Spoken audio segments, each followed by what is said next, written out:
आयो उर्स मुबारक वा मुर्शिद हुसैन प्यारे जो।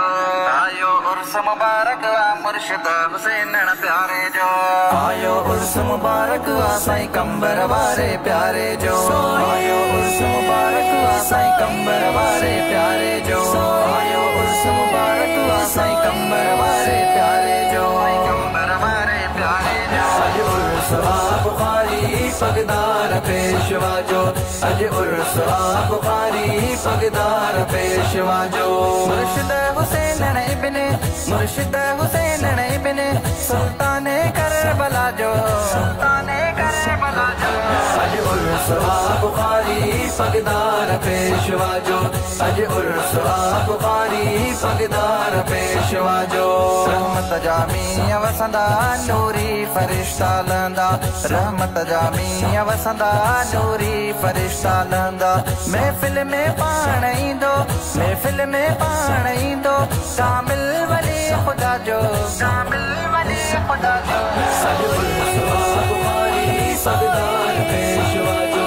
अज उर्स आ बुखारी पगदार पेशवा जो। आहे लथो समंदर कंबर शरीफ अंदर। आहे लथो समंदर कंबर शरीफ अंदर। अजबी हुसैनियत अजबी हुसैनियत नालो वजो वफा जो। नालो वजो वफा जो। अज उर्स आ बुखारी पगदार पेशवा जो। अज उर्स आ बुखारी पगदार पेशवा जो। गुरंदा दुआऊं जानी जॾे बाबा साईं सानी। गुरंदा दुआऊं जानी जॾे बाबा साईं सानी। मक़बूल अर्श थींदो मक़बूल अर्श थींदो हर घोड़ो दिल रुबा जो। हर घोड़ो दिल रुबा जो। अज उर्स आ बुखारी पगदार पेशवा जो।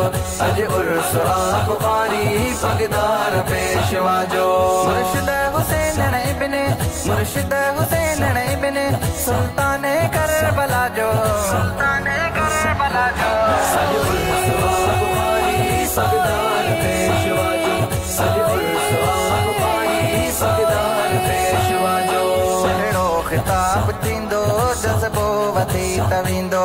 अहिड़ो ख़िताब थींदो जज़्बो वधी तवींदो।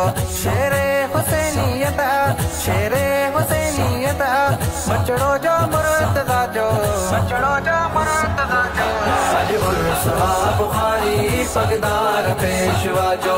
अज उर्स आ बुखारी पगदार पेशवा जो।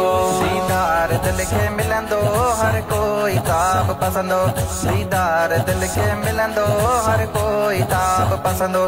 साईं सनाउल्लाह शाह साईं सनाउल्लाह शाह जी सुहाए अदा जो। जी सुहाए अदा जो। अज उर्स आ बुखारी पगदार पेशवा जो। अज उर्स आ बुखारी पगदार पेशवा जो। मुर्शिद हुसैन हर पल आहे कथे बिलावल। मुर्शिद हुसैन हर पल आहे कथे बिलावल। रखजे भला महेसर रखजे भला महेसर दिल में खौफ छाजो। दिल में खौफ छाजो। अज उर्स आ बुखारी पगदार पेशवा जो। अज उर्स आ बुखारी पगदार पेशवा जो। मुर्शिद हुसैन इब्ने मुर्शिद हुसैन इब्ने सुल्तान करबला जो। सुल्तान करबला जो। अज उर्स आ बुखारी पगदार पेशवा जो। अज उर्स आ बुखारी पगदार पेशवा जो।